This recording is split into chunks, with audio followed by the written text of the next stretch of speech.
One way I think about this stuff is, most Americans don't exercise. 17% of them have a gym membership. Only 17% of them have it. What percent of them actually use it? So if you have clients who are coming in twice a week and only one of those, they're doing, a true like high intensity training to failure every set, workout. They're still coming in 52 times a year. In the long term, they're going to get significantly stronger, hold on to more muscle, stronger bones, all of that stuff. So in that second workout, even if they're not training to failure or they're doing something that's a little bit more metabolic or whatever it might be that shifts it around, that's reinforcing that habit. And that's a good thing. Better to be lifting a bar than sitting at the bar in the long term.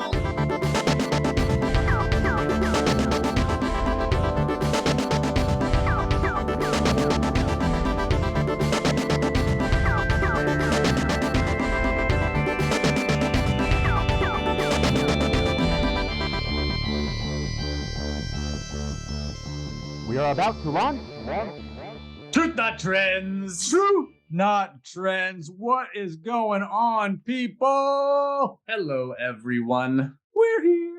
Hello, everybody. Everybody having a good time. This is the podcast where we help you maximize your strength as safely and efficiently as possible. That is right. My name is Jesse Schmidt, and I have been a strength coach for 1,967 days.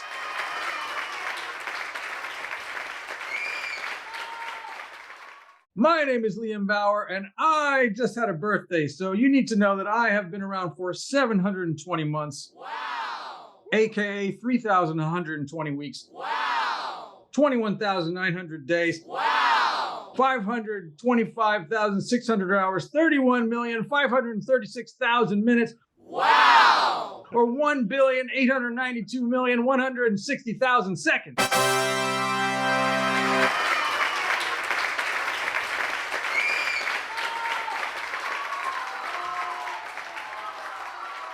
That's how long I've been on the planet, people. But I've been a strength coach for 35 years and counting. So it's only like 900 million seconds. Yeah, something like not nearly as long as as the actual total time. Yeah, that's still a lot of seconds. It is. Yeah. Welcome, everybody.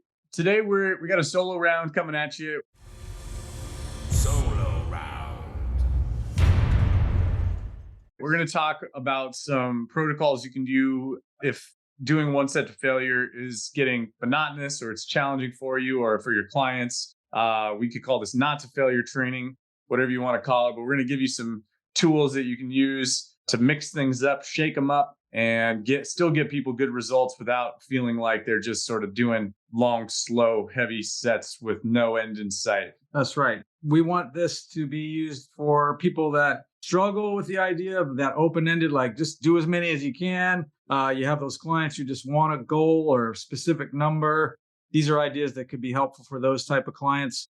We love to mix and match our protocols. Being HIIT influenced, we are not locked into those things, but we do use it as our primary approach to stuff. We love the one set to failure training. That being said, we change protocols all the time. Right now, we're in the middle of super slow September, but we don't do super slow all the time. No. We mix it up a lot. Mix and match. Before we get into the episode, we're going to tell you a little bit about our podcast partners. The first one is Low Cal Foods, Cali.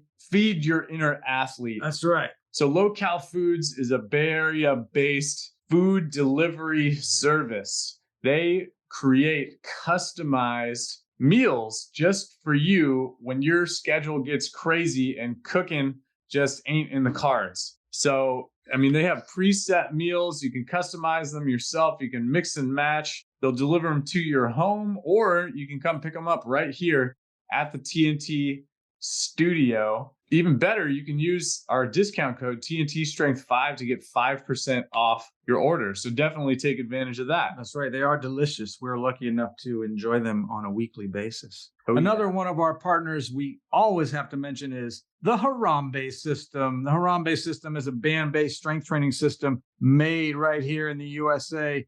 It's high quality stainless steel, high molecular weight plastic.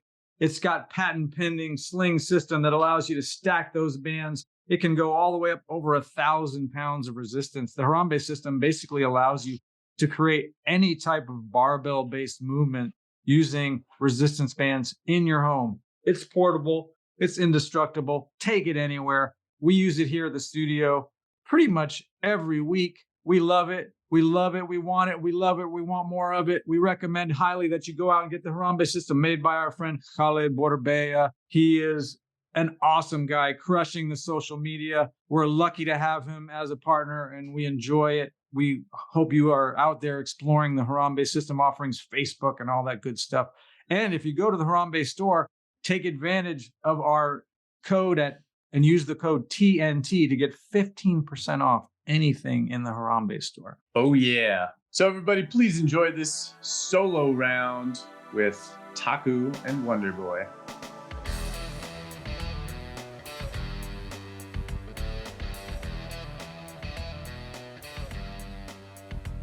What are we calling this stuff? What are we calling this thing we're doing today? Failure to fail. What we have here is a failure to communicate. The latest nonsensical trend in the fitness industry, training not to failure. What?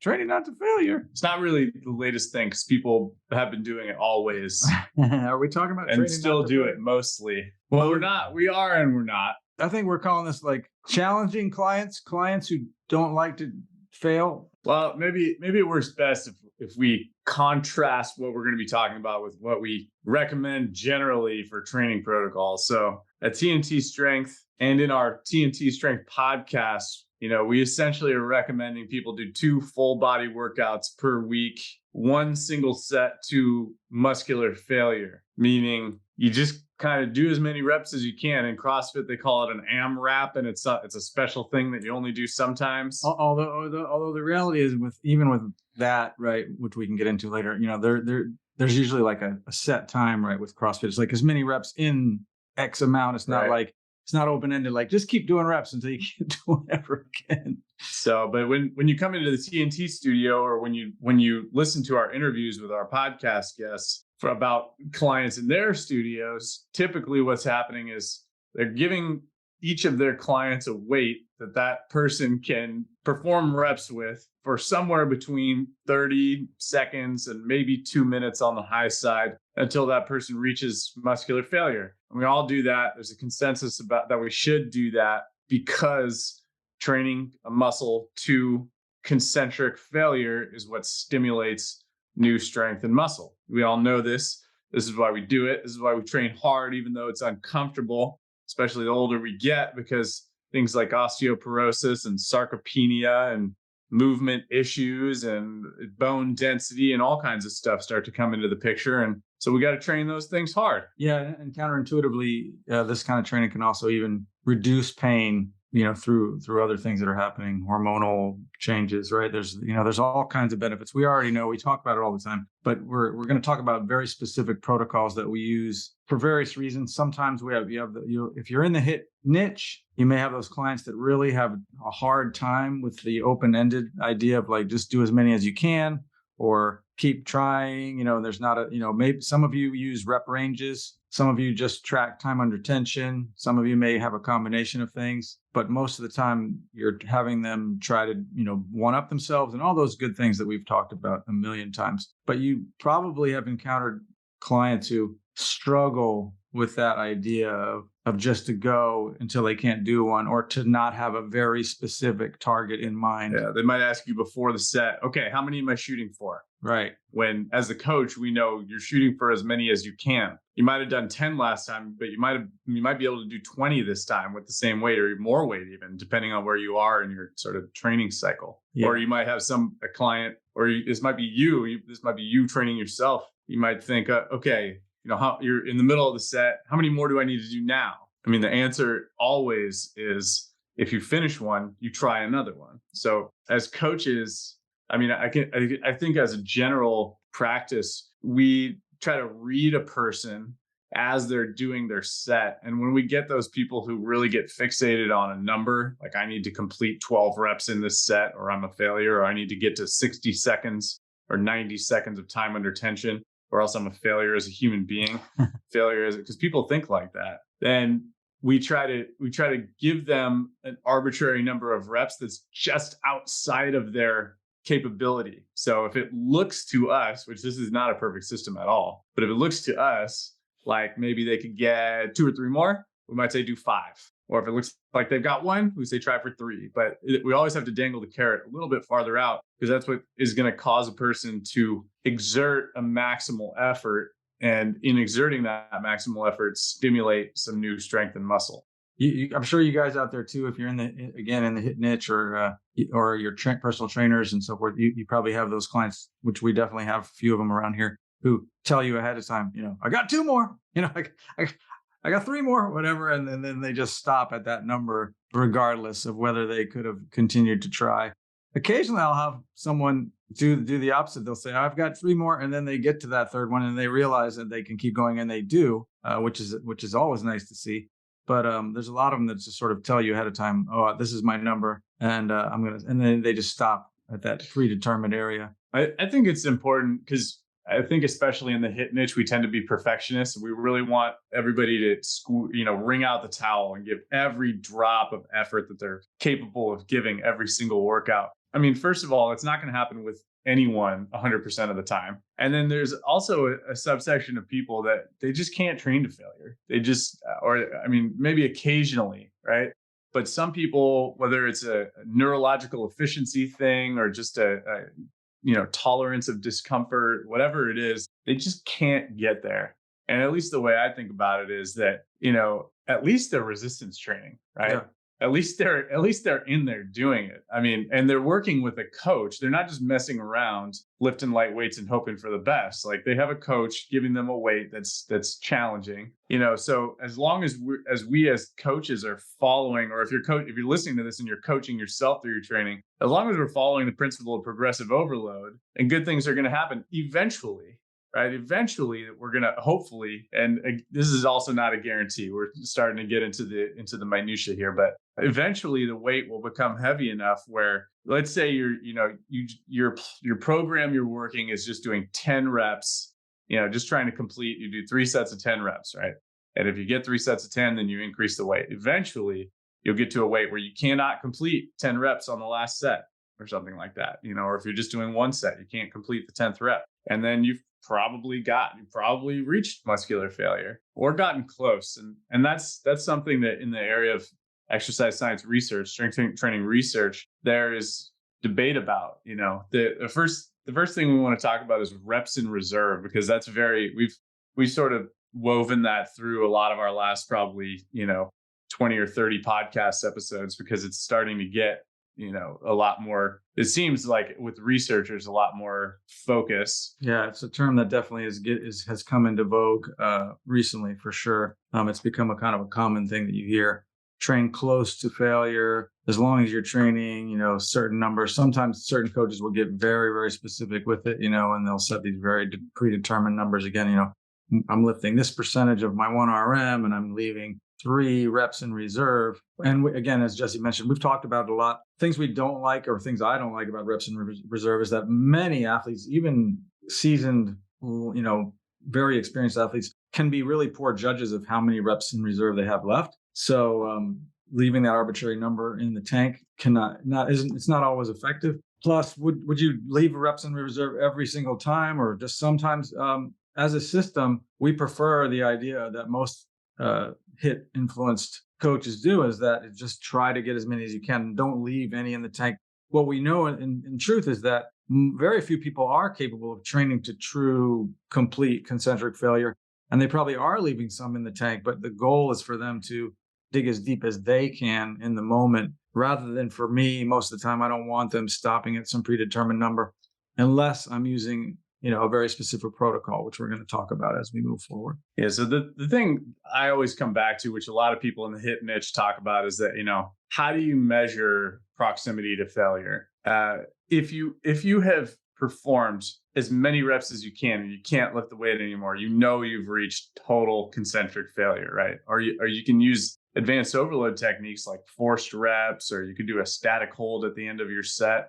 And then you've worked well past concentric failure, and you've stimulated new strength and muscle for sure. But if you're if you're lifting a weight that's your 10 rep max and you start to get to your 6th, 7th rep, and you stop with quote unquote 2 reps in reserve. You do an 8th rep and you're like, okay, I probably could have tried again, but I'm going to stop right there because some Instagram researcher told me that if I train to failure, it's going to take me longer to recover or something like that. Because that's going to burn out my central nervous system. That's what they said, which is true. And the logical extension of that is, well, yeah, if you're doing that, you're probably going to need to rest longer. And it's our contention that if you do rest longer and work harder and not leave reps in reserve, you're going to get stronger. And you're going to get stronger more efficiently, because that whole sort of ethos of, well, leave some reps in reserve because if you work hard, whatever, like you said, you burn out your central nervous system, you can't train. That's a good thing. That's a good thing from our standpoint. If you have an increased amount of global exhaustion and you have to take another off day before you can do another total body workout, then great, because you're gonna get stronger more efficiently. You're gonna spend less time in the gym.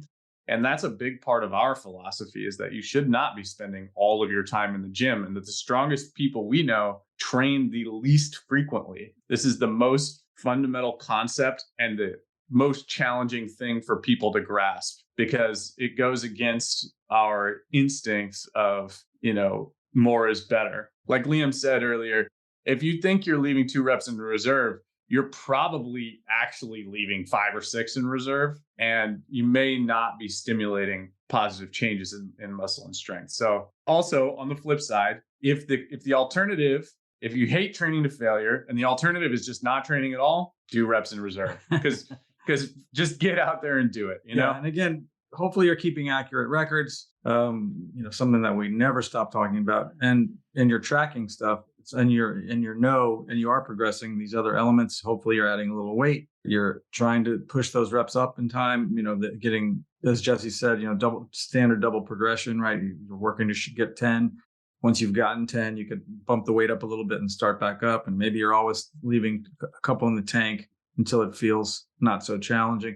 As long as you're progressing, then you should be seeing results, right? Again, we come from that maximum efficiency end of things. There's a difference between efficacy and efficiency, right? They're not the same thing.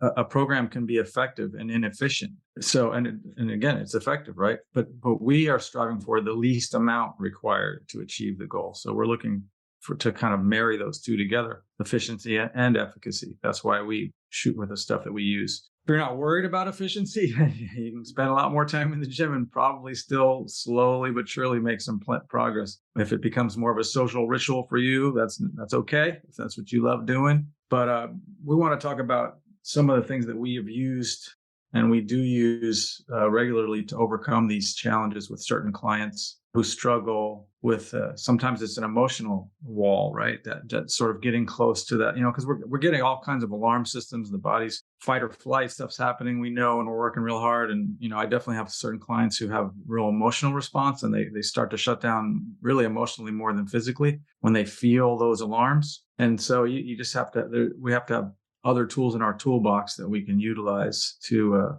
help them work around those things. This isn't really the focus of this podcast episode, because we're talking more about the techniques. But if you're a coach listening to this and your client is starting to bail out right when it matters the most, right at the end of the set, this is where the interpersonal stuff comes into play. This is where, personally, I get physically closer to the client I'm training. I might drop my voice down a little bit lower, right? And like get right in their ear, not in like a yelling way, but like in a supportive way. And I might even say something like, "You're fine, try again," something like that. And I actually remember when we interviewed Kire Yasunori, she had a similar technique, and she actually said that she will put her hand on the client, like put her hand on their back or something like that, and just let them know, like, you're fine, you're gonna be okay, because like Liam said, that alarm reaction's going off.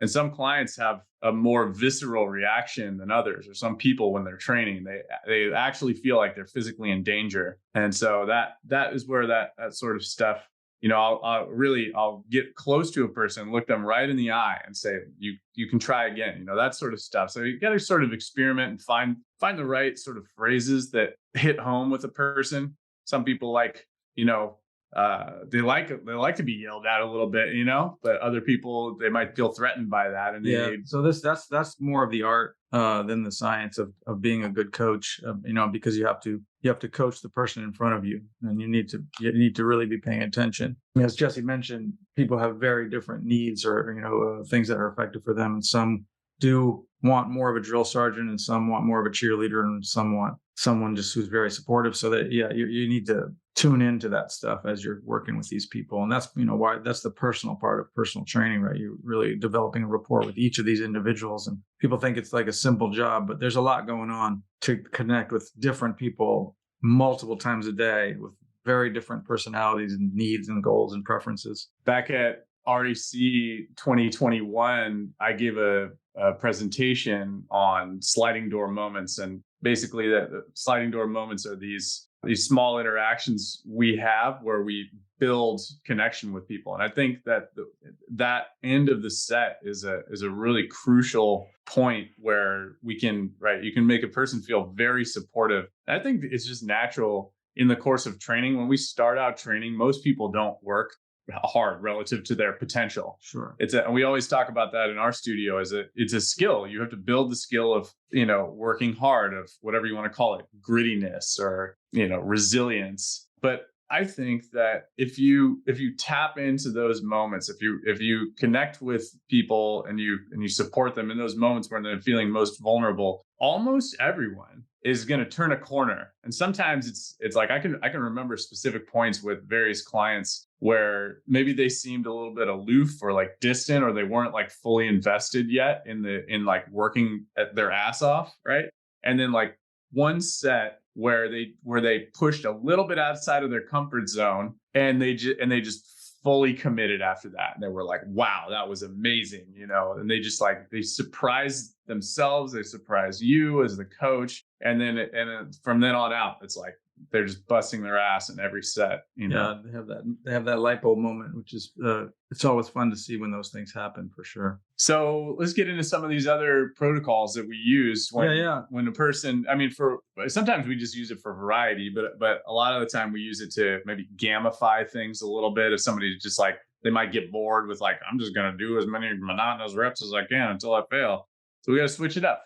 Yeah, some things too, classic in the HIIT community is, a lot of people don't think you need much of a warm up, or you don't use much of a warm up, and we often can dive right in. So these are common things, whereas more people are going to usually often warm up. If you're in the powerlifting community, they might do, 6 or 8 warm up sets before they get to their work sets. It seems like an inordinate amount that to me is rarely required, but it's not uncommon, certain communities. So sometimes having some primer sets, I feel, is a good way to go. And so a couple of the ways that I've used with that, one is, a progression that was created actually by Wayne Westcott, who most people in the HIIT niche will know, called Double 8. And in that case, he bases the programming on an 8 RM. You have a general idea of what someone's 8 repetition maximum is. And they're going to do 2 sets on each exercise. But the first set is with 50% of the weight that would normally be considered their 8 RM. So someone's doing 100 pounds, they're going to do 8 reps with 50 pounds. It's not going to be super challenging. It just kind of gets them in the groove. It acts again like that primer, like I said. And then they're going to have a brief rest, and then they're going to switch to their 8 RM poundage, in this case, 100 pounds, and get as many as they can. So, but the goal is shooting for 8 and going and see if they can go beyond it. So I use that type of progression or similar progressions. Another one that I've been playing with is part of a linear progression program, which is from Johnny Schaefer, Gray Skull, which is literally just a classic powerlifting-based linear progression where they do 2 sets of 5. These sets are based on heavy weights, the weights you're working weights. So for instance, I was using on leg press, I had 500 pounds as my working weight, and I know I can get, multiple reps. I do a set of 5. I stop there on purpose. I take a break. I do another set of 5. I stop there. And then the third set is what we call 5 plus, right? You're going to do 5 plus as many more as you can after that. As long as you get more than 5 on that third attempt, then you would progress poundages moving forward. And that works with a lot of my clients to have this idea of letting them stop at 5 2 times. And then the third one, I still tell them, okay, we're just trying to get 5 plus, right? Can you keep going after that? Great. Try one more. So it's it's still working to failure, but it gets them to look at it from a different place and feel like they have a very specific number they're shooting for. For a lot of people, having that specific target and then trying a little more works well. Yeah, there's like a funny psychological thing going on there, whether I don't know what it is exactly, if it's hitting a round number, or maybe it's like they mentally chunk it down to like 3 different goals. It's like, okay, the goal of the first set is to get 5, and the second set is to get 5. So I'm 2 for 2 now. Right. And then, really the goal in the third set is to get 5 at least, which you're, as a coach, you're probably setting them up so they can get 5, or they're going to be very close. Either they're going to get 4 or 6, so it's like if they get 4, they're going to be a little hungry next time to get 5 again. And if they get 6, they're excited because they're 3 for 3 and they get to increase the weight a little bit. Exactly. But yeah, that's, I just think a lot of people sort of operate from a checklist mindset, and they really like the idea of like, it's almost like pass or fail if you're just doing a single set to failure and you don't know how many reps you're going for, right? Rather than like, getting more credit along the way for like accomplishing those tasks in the great skill protocol. When I implement that particular protocol, I usually pair big bang movements. So like a push and a pull, for instance, like a chest press in a row, or a pull down and a overhead press. And when I do it, I usually have them pair those up. So the rest is in between. So they might do a set of 5 on the chest press, take a break, do a set of 5 on the row, back to the chest press, back to the row. So they're actually getting a pretty long break between the 2 movements as well, but they're not sitting around doing nothing. So I pair them up. And when you do this programming, again, it sounds probably blasphemous or inefficient from the standard niche of the hit place, but you just use a few basic exercises and pair them up. So again, like the big 5 kind of thing is really effective. You're just going push, pull, right? And legs at the end is the way I would do it. Again, it's been super effective for those people who are struggling emotionally with that idea of just grinding for that 60 to 90 seconds on an open-ended approach. So there you go. That's the gray skull protocol and the double 8. Hey, what are those guys doing here? Whenever I feel like I'm stalling out on my bench press, I know I need a new strength curve. Whether you're stalling out on the road or stalling out in the gym, you need something with great engineering. That's right. And So look for the pendulum. Pendulum. Not just your average strength machines. No, they have smooth strength curves. Amazing rigidity. And did we mention the engineering's fantastic? That's right. Not to mention, they come in cool colors. Like red. And silver. That was kind of weird. What was that all about? Back to the interview. Another thing we use is the Tom Kelso 3 strikes. Yeah, I think that's a Mark Asanovich thing. Oh, is it? Ultimately, yeah, but Tom definitely loves it, and we've used it a ton. Yeah, 3 strikes is a classic. Way it's basically a high intensity training method of doing the classic 3 sets of 10, right? And we've talked about 3 strikes in the past in our AOT stuff, and we have articles on the blog and other episodes where we talk about AOT stuff, and we've mentioned it. But basically, you use a weight where you start purposefully with a weight where you can get relatively higher end reps, like 14 to 17 reps, and then they train to failure. They get as many as they can. Then they take a very brief rest, 30 seconds. 45 seconds at the most. And then they go again with the same amount of weight and again, try to get as many as they can. And then they get one more break and one more attempt. And the goal is, can they get 30 reps in those 3 tries? Can they accumulate 30 reps, right? And if they can accumulate 30 reps, that's when you would add resistance the next time. And it's super fun. It can be effective. People enjoy the challenge. It's metabolically demanding. What you'll see is the most common thing is that the reps will plummet. And most of us know that. So if I get 17 on my first try, I'll be lucky to get 7 or 8 on my second try and like 3 to 5 on my third try. It's normal for them to plummet very, very steeply with each following attempt, because if they went to failure on that first try, we know after a very brief rest, they can't replenish enough resources to get another high rep set. Yeah. So like Liam said, generally, like if I'm chest pressing 100 pounds and I'm trying to get 30 reps and I have 3 tries, I'm shooting for about 17 on the first one, 8 on the second one, and 5 on the third one if I can get it. I sometimes fudge it a little bit with clients because you're guessing, like in that first set, if you want somebody to get 17, you're guessing at a 17 rep max, which is like not the easiest thing to do as a coach. And so somebody might get 23 in the first set or something like that, or they might get 6 in the first set or something like that. So I sometimes fudge it by basically turning 3 strikes into a drop set, so if I'm having this person chest press 100 pounds and they get 12 instead of 17, I might drop it down to 90 pounds, or I might let them do the second one. And if they go from 12 and then they get 6 and they still need 12 reps to go, I might drop it to 80 pounds, right? So they have a shot at getting those 30 reps. I want them to at least get close and sniff that 30, not because again, if we're using this protocol in the context of somebody who is goal oriented and wants to check the boxes, we got to try to help them check the boxes. That's what keeps a lot of people motivated, is accomplishing goals.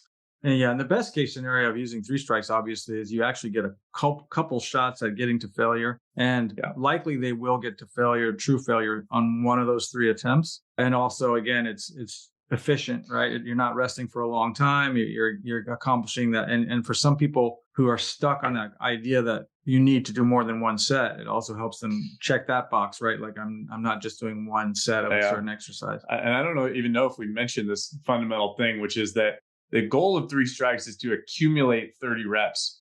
So if you can do 30 reps in one go, you don't just stop arbitrarily at 17 or 20 or whatever. Like you should be doing as many as you can. And if that number turns out to be over 30, which has happened to me before, I just totally miscalculated, the amount of reps somebody could do with the weight, and they did 35 in the first set. I was like, well, guess I'm not striking this person out. Right. It can happen, but this is not reps in reserve. 3 strikes is you're meant to fail at around 17 in the first set, around 8 in the second set, and around 5 in the third one. Yeah, and again, if that did happen where they got a really high number, it means you guessed very poorly. It means you struck out as the coach. Exactly. You're out of there.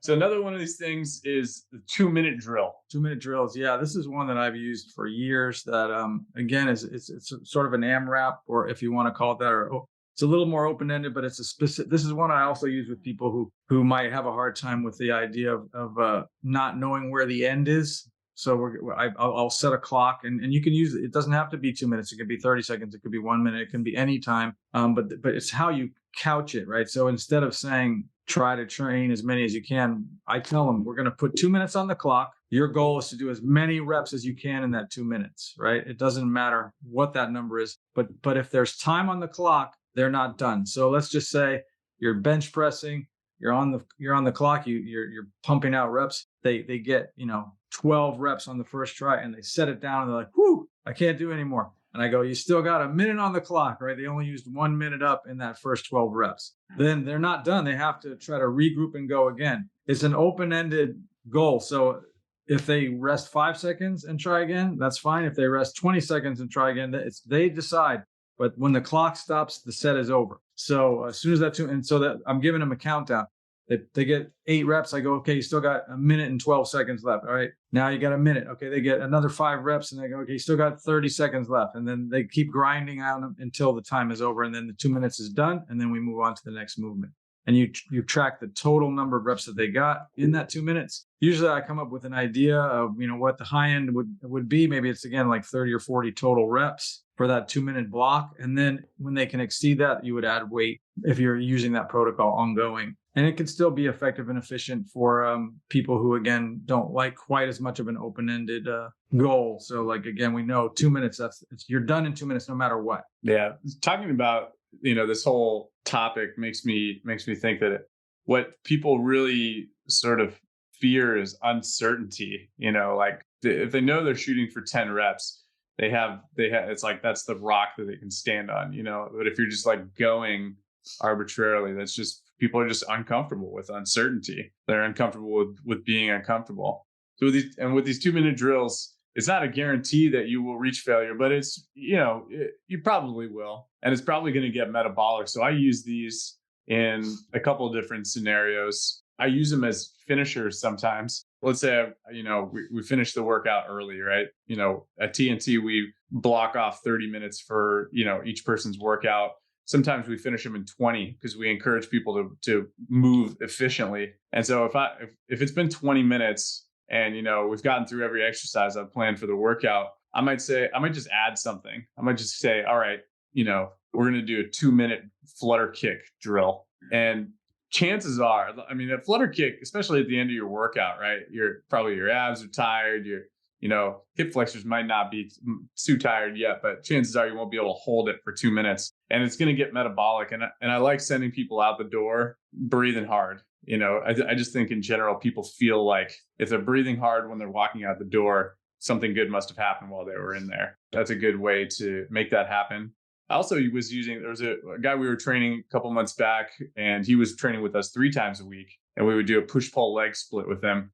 And I would finish each workout with a finisher. So if it was push day, we would finish with a 2-minute drill of push-ups. Mm-hmm. And if it was a pull day, I would put him on the TRX, and we would do a TRX row, 2 minutes, as many as you can do. I don't remember what I did for legs. Maybe it was like lunges or something like that. You would just lunge or jumping lunges or something, So just something challenging.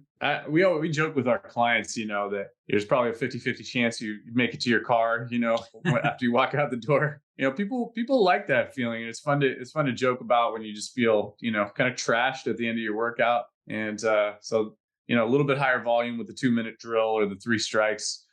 Gets people feeling that way. And some people really like it. And they like it a lot more than just the sort of one set failure go. Yeah. So it's important, again, remember that you're programming for the individual in front of you. So, you need to take into account their needs, their preferences, their goals, all those things, right? History, injuries, all that stuff is important, but the preferences, it's important too.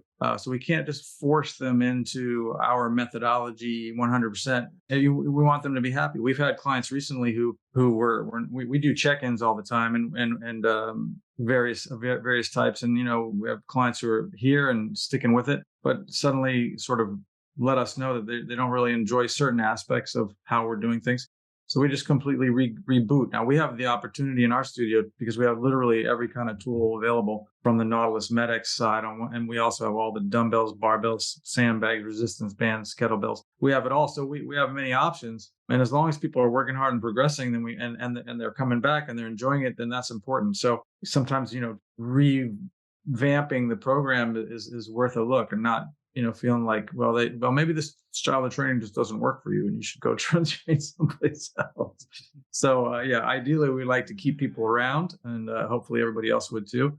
Maybe other people out there listening to this have methods that they use to sort of try to steer people back into the path that they think is best. But I think we kind of meet them somewhere in the middle. Speaking of that, so what I found with some of my clients who they can do the classic HIIT style, but if it goes on for too long and too often, it's a little bit overwhelming, again, with that emotional side.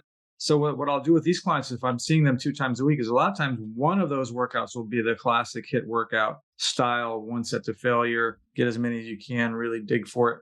But the other workout, I will let it be more a freestyle workout. And it might, rather than incorporate MedX and Nautilus and all those things and, all the controlled cadences and so forth, it'll be a little more freestyle. And I'll use more old school methods with, like Jesse was saying, push-ups, recline pulls, walking lunges, body weight movements, a little more almost boot camp style or circuit training style, if you will. But the combination is great because they're still progressing. They're still showing up 2 times a week. They're still getting 2 good workouts in. They're still having fun. They're looking forward to the process. So that's what's really important, right? We want them coming back and keeping this as part of their lifestyle. And Liam joked before we started recording that, today we're going to be talking about blasphemous stuff because there are a fair amount of folks in the HIIT niche that, believe that, they take the Gary Bannister, if you enjoy exercise, chances are you're doing this wrong. They take that to the extreme, right? And I think if you're doing any amount of exercise that isn't productive, that it's just a total waste of time. But we distance ourselves from that a little bit, and really, one way I think about this stuff is, most Americans don't exercise, right? Most Americans are sedentary. It's like 17% of them have a gym membership. And if only 17% of them have it, what percent of them actually use it, So if you have clients who are coming in twice a week and only one of those, they're doing, a true like high intensity training to failure every set, workout. They're still coming in 52 times a year, probably maybe less, maybe 50, 48, whatever it is, once a week throughout the year. And on the whole, in the long term, they're going to get significantly stronger, hold on to more muscle, stronger bones, all of that stuff. So, and that second workout, even if they're not training to failure or they're doing something that's a little bit more metabolic or whatever it might be that shifts it around, that's reinforcing that habit. And that's a good thing. It's better to be lifting a bar than sitting at the bar in the long term. Another thing that we do here is a lot of times is we'll do embedded intervals. I call it something I've played with for many, many years, but certainly not my own invention. But we might do 2 or 3 big bang movements, like a chest press, a row, a leg press. And then I'll put them on like an Airdyne, like a total body air bike, and have them blast out like in intervals, 20 seconds as hard as they can, recover, do that a couple minutes, then go back to another set. Now we do an overhead press, pull down, leg curl, and then we go back on the bike and do some more intervals and embed little chunks of intervals in between these movements. Sometimes we do them at the end. We'll finish with some high intensity interval type training. We're fans of that as well. We don't have any classic cardio stuff in our gym. We don't have any treadmills or step mills or whatever. We have basically just the air bike, and we do other metabolic circuits where we use medicine balls and body weight and stuff. But that is one that a lot of my clients seem to really enjoy. They like both the embedded intervals where it's in between and they're doing it inside the workout, or finishing with that, as Jesse mentioned. People like to sort of leave breathing hard and feeling like that, because that's sort of what they remember, right? On their way out the door, they're huffing and puffing a little bit. It's still safe. We know it's great. If you're looking at the work coming out of McMaster University, or Martin Jabala, the 1 minute workout, right? We know that this brief, intense interval stuff is super efficient. It's a big bang, delivery exercise for the time. So that's a great thing to incorporate as part of your overall scheme. And again, it makes people feel more athletic sometimes, right? They're moving. I'm doing this with people in their 70s and 80s, and they all seem to really enjoy it. So we got maybe a couple more of these. One protocol that I actually created myself, I call it the Magic Minute. And the Magic Minute is basically a static hold. So if you're doing this yourself or you're setting it up for a client, you want to hold on to a weight that you can do a static hold with for about a minute. And maybe if you're setting it up for a client, even less than a minute, right? So, let's picture a lat pull. So what we're going to do is we're going to pull that weight down to the bottom, and you're just going to hold it there still. And this weight should be heavy enough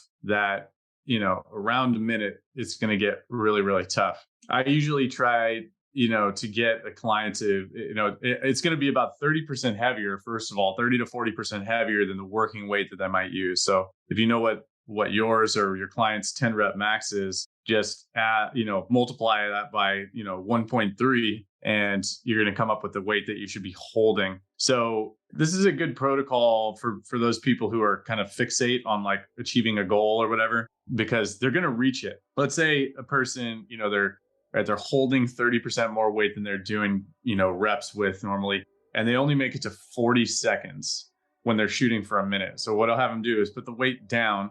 They get 30 seconds to rest. And now we're going to do a drop set static hold. So if I was doing 130 pounds, now I might knock off, 20 pounds or whatever it might be. You can decide to take off 10% or, 15%. And then they're going to go back into the static hold 30 seconds later. And we're just going to add that time in that second set and try to accumulate 60 seconds or more. And I usually have them fail twice, right? We don't just stop when we get to the minute. I'll just have them go straight through. and they beat the minute. And if we do it again, then we're shooting to use more weight next time. So that way, right, it's less complex. They don't have to move weight up and down. There's really no technique involved. You just hold on tight, and the clock's running down. It's a fixed time frame, and that makes some people feel more mentally comfortable. And static contraction training, that's measurable, like what, as Jesse's describing, is measurable because we have a specific amount of weight. We're not just pushing against the wall or again against our own arm. I call those functional isometrics because we can actually track them pretty easily. That can be done again in various forms. It doesn't have to be a minute. It could be shorter. It could be longer. There's different ways to do it with different outcomes. You can break it into chunks again, almost like the interval training. You could have them hold a weight that they could barely hold for 20 seconds, take a break, do that 3 times, acquire that minute. There'd be lots of ways you could apply this. And we find this is super effective for some of our clients with other kind of challenges. We have some guys that we're working with Parkinson's disease or, other types of challenges where they, movement control is tough. Being static is a little bit easier. It's turning on all the muscles and it's recruiting maximum motor units. It's doing, if you know your science, about static contractions are super effective across the board. So it's a great way to use a tool to use with people. A lot of seniors that you can get them working hard without even having to move it. If you have someone with injuries and a certain range of motion is uncomfortable for them, you could pull the weight or push the weight into a position and have them just do the holding, and then you can lower it for them and maybe avoid that uncomfortable piece of the range. So yeah, it can be super effective. What else we got on our list? I don't know if I got any more. We might have expended all of our we tools in were our talking toolbox. about the Omega Set. Omega Set is something that comes from John Little, our good friend and long-term mentor, John Little, who's creator of, Power Factor Training, co-creator, static contraction training with Pete Cisco over the years. And then, of course, it's been around forever in different types of writing and stuff. And then also for the younger HIIT community, co-author of Body by Science with Doug McGuff. A lot of people, that's their intro into this world, that book. And John's written some other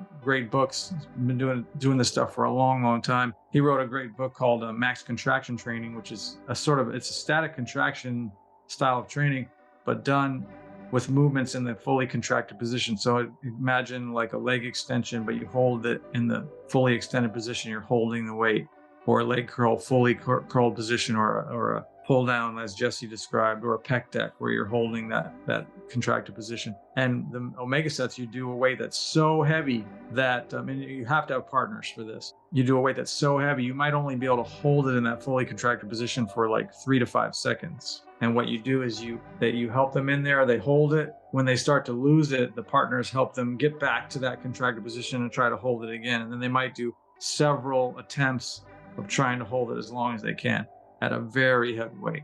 Again, all this type of static training, regardless of how you implement it, as long as it's measurable, is proven to be extremely effective and efficacious. So it's worth exploring if you haven't done it. Full range movement is not required for success. That's another probably blasphemous thing, right? Because everybody always talks about you have to work the muscle through the full range in order to get the maximum benefit. It isn't true. The range is not important. The muscles, we know muscles are all or none, right? We know they're on or off like a light switch. So why would the range matter? It's not as important as people think. For the most part, you will get all the benefits you're after, even from 100% static training. So it's worth exploring if you haven't explored it, and especially in those cases where it makes more sense with the person in front of you. Booyah. Booyah. Boom, baby. What's up, people? Thank you so much for listening to this episode of Truth Not Trends. That's right here at TNT Strength Headquarters, Truth Not Trends. Please, if you enjoyed this episode, subscribe, rate, and review us on whatever platform you're listening to us on. And don't forget to share with a friend. You can find us on the web at tntstrength.com. That's right, TNT Strength now coming to you in person at 5255 College Avenue in Oakland, California. You can call the studio, 510-768-5421. You can also text us at 855-796-9905. Or shoot us an email at contact@tntstrength.com. And whatever you do, Stay off of that stupid blue bubbly bosu. I can finish each other's sandwiches. Nice. Mixed and edited by Desmond McNeese for We Mixed It, LLC. Go to whatsoundsawesome.com. I don't have time for anybody's bullshit. Yeah!